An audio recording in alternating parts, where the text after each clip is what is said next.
Hi everyone, welcome back to my channel. I am Twinkle Tiwari. आज से हम अपनी पीवाईक्यू की सीरीज लेकर आ रहे हैं। इसमें हम डेली पीवाईक्यू सोल्व करेंगे। हम पहले सब्जेक्ट वाइज पीवाईक्यू उठाएंगे, उसके बाद ईयर वाइज उठाएंगे। तो सबसे पहले अभी हम पॉलिटी के पीवाईक्यूज देखते हैं। एंड यस, ये पीडीएफ ओनली आईएएस से मैंने ली है। इसका पर्पज़ सिर्फ और सिर्फ आप तक चीज़ें पहुँचाना है। इसको कोई सेल के पर्पज़ से मैं यूज़ नहीं करने वाली हूँ। इसको सिर्फ पढ़ाई के पर्पज़ से हम यूज़ करेंगे। Thanks to only IAS. Now start करते हैं अपन। फर्स्ट क्वेश्चन देखते हैं। In the government of India act 1919 the function of provincial government were divided into reserve and transfer subject. Which of the following were treated as reserve subject. ये provincial government की बात कर रहा है। Provincial government बोलूँ तो easy language में state government. तो ये कह रहा है कि जो 1919 का एक्ट था उसमें जो सब्जेक्ट्स थे उसको दो पार्ट में डिवाइड कर दिया था, एक रिजर्व और एक ट्रांसफ़र। रिजर्व वो सब्जेक्ट थे जो गवर्नर के पास रिजर्व होते थे, जिसमें गवर्नर डिसाइड कर सकता था, और कुछ सब्जेक्ट ऐसे थे जिनको हमने मिनिस्ट्री को ट्रांसफ़र कर दिया गया था। इसको मिनिस्ट्रीज़ को ट्रांसफ़र कर दिया गया था, तो उन सब्जेक्ट्स को बोला गया था ट्रांसफर सब्जेक्ट।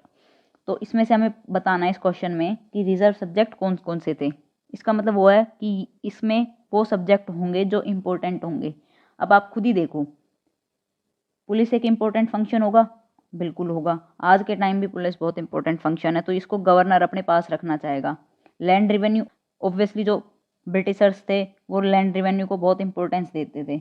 उसके बाद लोकल सेल्फ गवर्नमेंट, उस टाइम ये सब्जेक्ट ज़्यादा इंपॉर्टेंट नहीं होता था गवर्नर के पास ये, तो गवर्नर इसको अपने पास रखना पसंद नहीं करेगा, गवर्नर इसको अपनी लिस्ट में नहीं रखेगा। तो ये देखते हमारा आंसर आ जाता है, ऑप्शन 2 इनकरेक्ट हो जाता है। तो इधर से ये हट गया, ये हट गया और ये हट गया, और हम डायरेक्टली अपने आंसर पर पहुंच गए। 1, 3 एंड 4। फर्स्ट ऑप्शन और देख लेते हैं अपन, administration of justice. Obviously justice बहुत ही इंपॉर्टेंट रोल प्ले करता था। ओके, तो ये देखो, ये कहने का मतलब ये है कि इस क्वेश्चन को हम किसी बुक से प्रिपेयर नहीं कर सकते हैं। आज मान लो ये 4 ऑप्शन दिए, इसके अलावा कल को कोई और ऑप्शन दे देंगे, तो हम थोड़ी सी अपनी कॉमन सेंस लगा के इसको अटेम्प्ट कर सकते हैं। इसके आंसर तक पहुंच की तरफ बढ़ते हैं। The distribution of power between centre and state in the Indian constitution is based on the scheme provided in the. अभी ऑप्शन देखते हैं। Morley Minto reforms, Montagu, Chelmsford act 1919, government of India act 1935, Indian independence act 1945। इसका answer C होने वाला है, government of India act. इस question को हम इजीली अटेम्प्ट कर देंगे हिस्टोरिकल बैकग्राउंड पढ़कर, या फिर जब हम मॉडर्न हिस्ट्री पढ़ेंगे स्पेक्ट्रम से, तो एक्ट का अलग से, कॉन्स्टिट्यूशनल एक्ट का एक अलग से टॉपिक है, जब हम वो पढ़ लेंगे तो ये क्वेश्चन बहुत ईजी पड़ जाएगा हमारे लिए। ओके, अभी नेक्स्ट देखते हैं अपन। और हाँ, आपको कैसे क्वेश्चन को करना है, जैसे हमने ये क्वेश्चन कर लिया, इसका आंसर हमें पता लग गया सी है, तो ये नहीं होना चाहिए कि सिर्फ हमने क्वेश्चन को अटेम्प्ट कर दिया और छोड़ दिया। हमें थोड़ा थोड़ा इन ऑप्शंस पर भी ध्यान देना है। तो नेक्स्ट टाइम जब हम ये चैप्टर पढ़ेंगे तो इन एक्ट्स को हम और अच्छे से कवर करेंगे उसमें से। यही पीवाईक्यू की इंपॉर्टेंस होती है कि बहुत बार क्या होता है कि ऑप्शन उठकर ही क्वेश्चन बन जाता है, तो ऑप्शन को भी हमें ध्यान में रखना है और इन ऑप्शंस को बुक में से पढ़ लेना है। क्या पता कल को 1919 एक्ट से रिलेटेड कोई क्वेश्चन आ जाए। ओके, नेक्स्ट क्वेश्चन देखते हैं। In the context of any country, which one of the following would be considered as a part of its social capital? यहाँ पर की टर्म है social capital। सो अभी हम ऑप्शन देखते हैं। Portion of literates in the population, the stock of its building, other infrastructure and machines, the size of population in the working age group, the level of mutual trust and harmony in the society. तो इसका answer D होने वाला है। अभी देखते हैं D कैसे होगा। सोशल कैपिटल वो चीज़ जो सोसाइटी को क्या करके रखे, बांध के रखे, ठीक है, उसको बोलेंगे हम सोशल कैपिटल। तो ये म्यूचुअल ट्रस्ट होगा सोसाइटी के अंदर, तभी तो हम एक सोशल कैपिटल बना पाएंगे। जो ऊपर वाला देख रहे हैं हम, the proportion of literates in the population, ये कौन सी कैपिटल होगी, ह्यूमन कैपिटल होगी। बी को देखते हैं, the stock of its building, other infrastructure and machine, ये फिजिकल कैपिटल होगी। एंड नेक्स्ट सी देखते हैं option, the size of population in the working age group, ये भी हमारी ह्यूमन कैपिटल होगी, ठीक है। तो सोशल कैपिटल क्या होगी, सोसाइटी के अंदर लोगों में कितना ट्रस्ट है और वो कितनी हारमनी से एक साथ मिलजुल कर रह रहे हैं, तो ये हमारी सोशल कैपिटल हो जाएगी। Next, one common agreement between Gandhian and Marxism is a, the final goal of stateless society, class struggle, abolition of private property, economic determinism, Gandhi ji और मार्क्स दोनों बात करते थे कि स्टेटलेस सोसाइटी हो, ठीक है, तो इसका आंसर ए हो जाएगा। हालांकि क्लास स्ट्रगल मार्क्स बोलते थे, ठीक है। Abolition of private property, Gandhi ji ने कभी भी अबोलिशन ऑफ प्राइवेट प्रॉपर्टी के लिए नहीं बोला, प्राइवेट प्रॉपर्टी की ट्रस्टीशिप के लिए बोला था, ठीक है। नेक्स्ट क्वेश्चन देखते हैं। In the context of India which one of the following is the characteristic appropriate for the bureaucracy. देखो, इस तरह के क्वेश्चन आप किसी भी बुक के अंदर नहीं पढ़ सकते हो, इसको हम कॉमन सेंस से ही सोल्व करेंगे। An agency for widening the scope of parliamentary democracy, an agency for strengthening the structure of federalism, an agency for facilitating political stability and economic growth, an agency for the implementation of public policy। हाँ, यही बिल्कुल हम यही तो पढ़ते हैं bureaucracy में। कोई भी एक्ट लेके आते हैं, कोई भी लॉ लेके आया जाता है, उसको इम्प्लीमेंट करने का काम ब्यूरोक्रेसी का होता है। So answer is D. देखो, अभी हम ना एक एक कुछ कीवर्ड्स देखते हैं कि हम अगर हमें नहीं पता है तो हम कैसे आंसर तक पहुंचेंगे। इसमें बोल रहा है पार्लियामेंट्री डेमोक्रेसी, कि हमें डेमोक्रेसी को बढ़ावा देना है। भाई ये काम तो इलेक्शन कमीशन का होता है। अगला कह रहा है कि फेडरलिज्म को स्ट्रेंथन करना है। भाई ये काम भी ब्यूरोक्रेसी का नहीं है, इसको गवर्नर कर लेते हैं, ठीक है। भाई गवर्नर ही तो कर रहे हैं फेडरल सिस्टम को, कि जो गवर्नर होते हैं वो सेंटर और स्टेट के बीच में लिंक होते हैं, ठीक है। नेक्स्ट, इकोनॉमिक ग्रोथ और पॉलिटिकल स्टेबिलिटी। इसमें आपका रोल थोड़ी ना होता है, ये तो आरबीआई का रोल है, ठीक है। ब्यूरोक्रेसी का रोल तो यही होगा ना कि कोई भी एक्ट वगैरह लेके आए उसको इम्प्लीमेंट करना, तो इसका आंसर डी हो जाएगा, ओके। नेक्स्ट देखते हैं अपन, which one of the following best describe the term state. Okay, देखो स्टेट की जब हम डेफिनेशन देखते हैं तो उसमें कुछ चीज़ें होती हैं जो स्टेट बनाती है। जैसे फॉर एग्जांपल एक पॉपुलेशन होना ज़रूरी है। वेट, मेरे को ना पेन चेंज करने दो। ओके, सो हम स्टेट किस चीज़ को बोलेंगे, स्टेट को बनने के लिए सबसे पहले हमारे पास पॉपुलेशन होनी चाहिए, और पॉपुलेशन के साथ साथ एक कोई टेरिटरी होनी चाहिए जिस टेरिटरी में ये पॉपुलेशन रिसाइड कर रही हो। And third, sovereignty. And fourth, administration, या फिर कोई किसी भी तरह का गवर्नमेंट या कोई एडमिनिस्ट्रेशन। देखो, सोवरेनिटी का मतलब क्या होता है, जो ये लोग हैं यहाँ के वो इंडिपेंडेंट हो, ये अपने डिसीजन खुद ले सकें।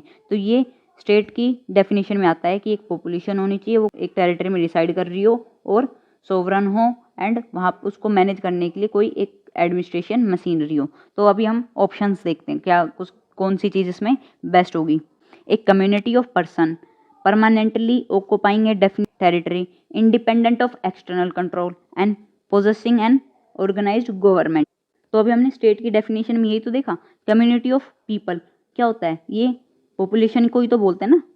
जब बहुत सारी कम्युनिटी एक जगह रहती है तो वो पॉपुलेशन बन जाती है। उसके बाद परमानेंटली ऑक्यूपाइंग ए डेफिनेटिव टेरिटरी, अभी देखा हमने कि टेरिटरी होनी चाहिए। उसके बाद क्या देखा, इंडिपेंडेंट ऑफ एक्सटर्नल कंट्रोल, जब ये इंडिपेंडेंट होगी एक्सटर्नल कंट्रोल से तो उसी को तो बोलते हैं कि ये लोग क्या है, सोवरेन है, ठीक है। उसके बाद possessing an organised government.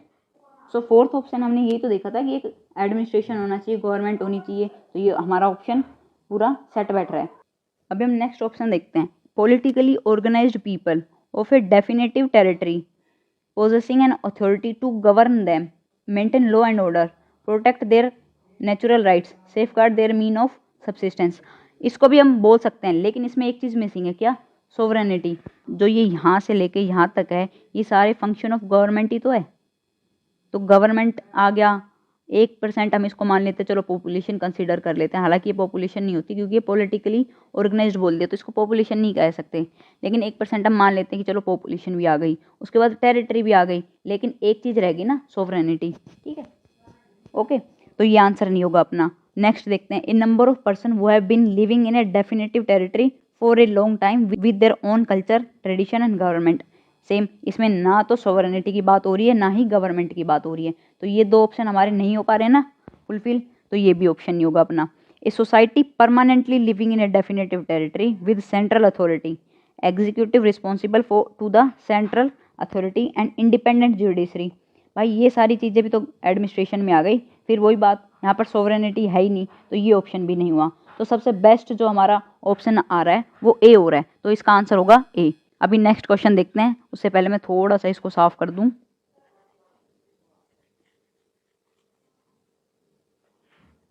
Okay, next question देखते हैं अपन। Which one of the following factor constitute the best safeguard of liberty in a liberal democracy. तो हम अभी एक एक ऑप्शन को देखते हैं। देखो, कमिटेड जुडिशरी। कमिटेड जुडिशरी का मतलब होता है कि ये गवर्नमेंट को लेकर कमिटेड है।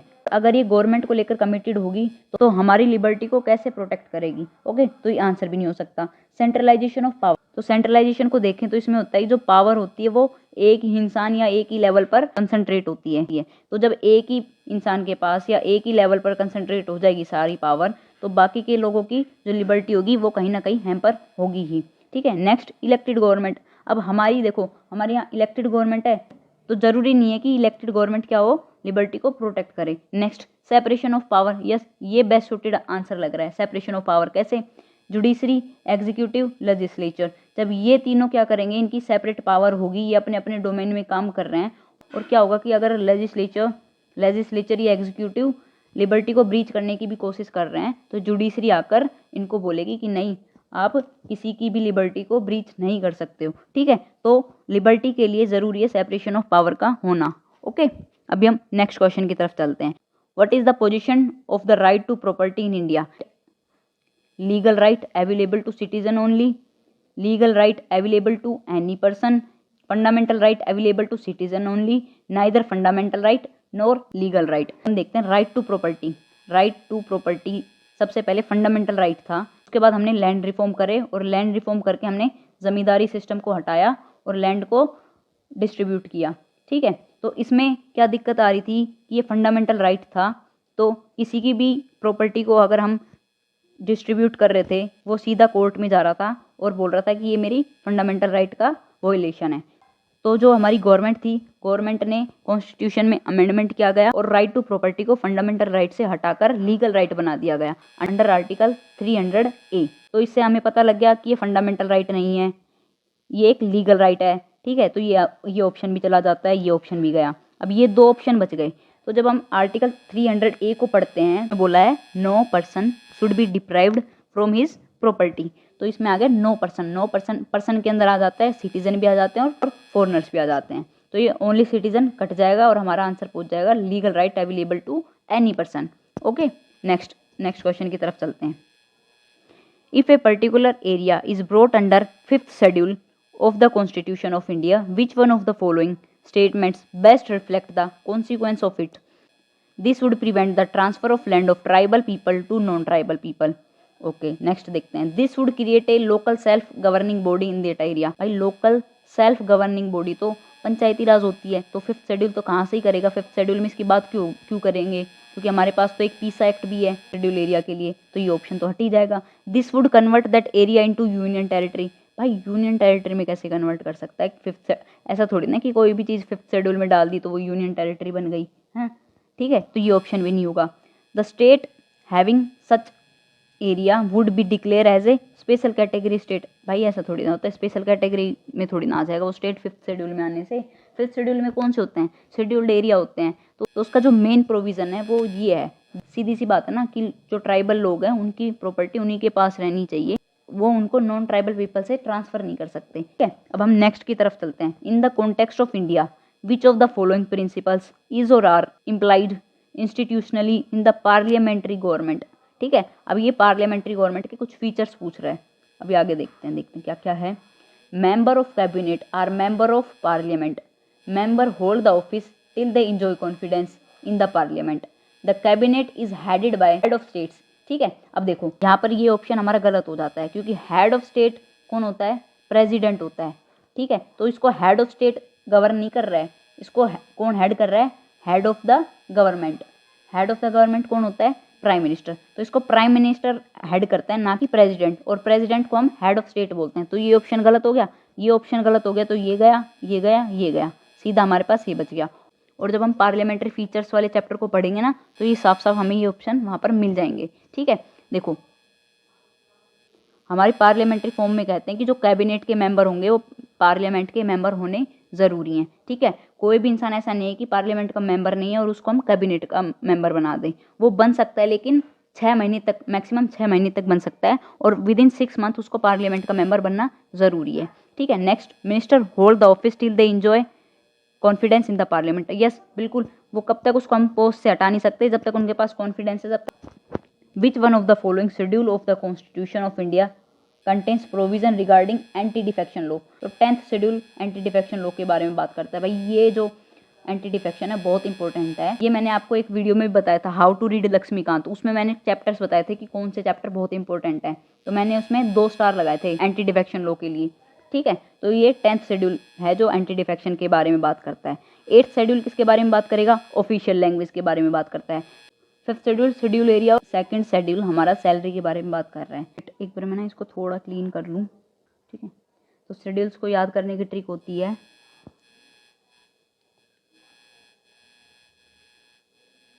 Tears of old PM, okay. तो टी से टेरिटरी हो जाएगा, सैलरी एंड एनरोलमेंट्स हो जाएगा, ए से ओथ एंड अफर्मेशन, आर से राज्यसभा की सीट के बारे में बात करेगा, एस से शेड्यूल एरिया हो जाएगा, और ओ से वो एरिया शेड्यूल एरिया जो इसके अंदर कवर नहीं हुए, बाकी के अदर शेड्यूल एरिया इसमें आ जाएंगे। एफ से फेडरल नेचर, यानी कि ये लिस्ट की बात करता है, जो थ्री लिस्ट देखी है ना हमने, यूनियन लिस्ट, स्टेट लिस्ट और कॉन्करेंट लिस्ट, ये लिस्ट की बात करता है। ओ से ऑफिशियल लैंग्वेज, एल से लैंड रिफॉर्म, डी से एंटी डिफेक्शन लॉ, पी से पंचायती राज एंड एम से म्यूनसिपैलिटीज, ठीक है। तो टीयर्स ऑफ ओल्ड पीएम, ये शेड्यूल को याद करने की ट्रिक है। नेक्स्ट क्वेश्चन की तरफ। The provision in the 5th schedule and 6th schedule in the constitution of India are made in order to, ये कह रहा है कि जो 5th शेड्यूल है और 6th शेड्यूल है, हमको बनाने के पीछे पर्पस क्या है। अब ऑप्शन देखते हैं।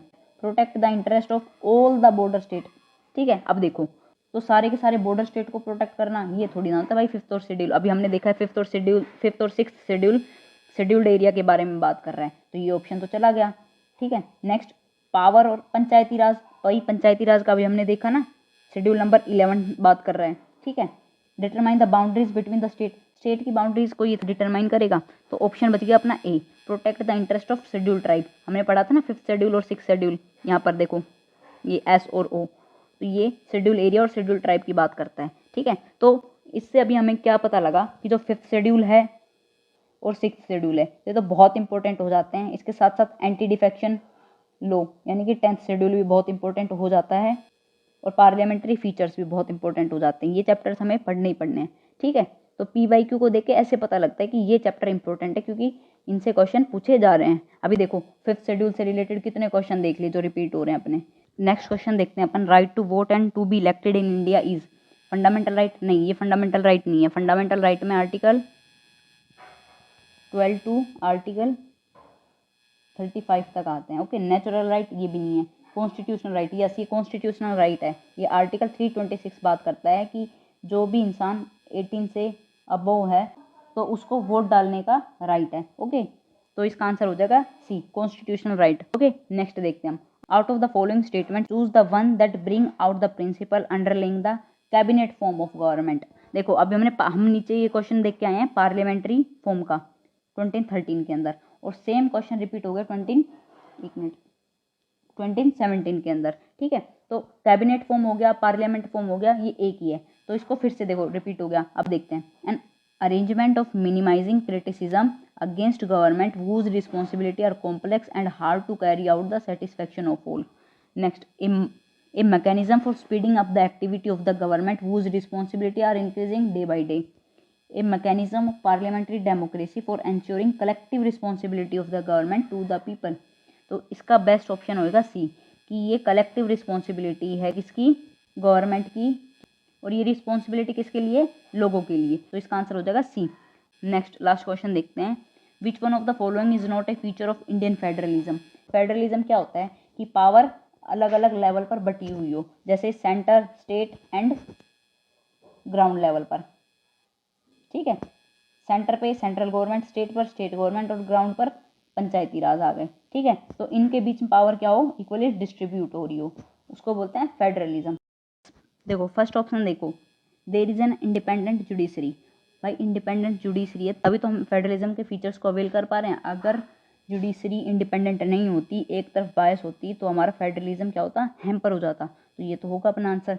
Next, power have been clearly divided between centre and state. अभी नीचे ये तो बताया था कि जो पावर होगी स्टेट एंड सेंटर के बीच में क्लियरली डिफाइंड होगी, तो अपना आंसर ये भी हो जाएगा। ठीक है, the federating units have been given unequal representation in the Rajya Sabha. भाई इंडिया के कॉन्टेक्स्ट में यही तो है कि जो यूपी है उसके पास ज़्यादा सीट है, बाकी की जो स्टेट होगी उनके पास कम है। ठीक है, तो इंडिया में यही तो होता है अनइक्वल रिप्रेजेंटेशन। हालांकि अमेरिका के अंदर इक्वल रिप्रेजेंटेशन है, वहाँ पर हर एक राज्य को, हर एक स्टेट को इक्वल रिप्रेजेंटेशन दिया हुआ है। ठीक है, नेक्स्ट डी देखो, it is the result of agreement among the federating unit. ऐसा थोड़ी ना भाई, ये ऑप्शन गलत है और नोट ही पूछा है, तो अपना आंसर हो जाएगा डी। देखो, जो हम आर्टिकल पढ़ते हैं 1 to 4 पढ़ेंगे, तो उसमें बोलता है कि हमारी जो यूनिट्स हैं, जो हमारे स्टेट्स हैं, वो किसी एग्रीमेंट से एक दूसरे से नहीं बंधे हुए हैं। ठीक है, तो ये ऑप्शन हमारा गलत हो जाता है, तो ये ऑप्शन आ जाएगा। तो आज के लिए हम 15 क्वेश्चन ही रखते हैं। अगर आपको पसंद आए, कंटिन्यू करना हो तो आप मुझे बता देना, हम इसको कंटिन्यू कर लेंगे। अब ये आप पर डिपेंड करता है कि इसको कंटिन्यू करना है या नहीं। ये आप मेरे को कमेंट बॉक्स में बता देना कि कंटिन्यू करना है या नहीं। Okay, thank you for watching, bye bye, take care, जय हिंद।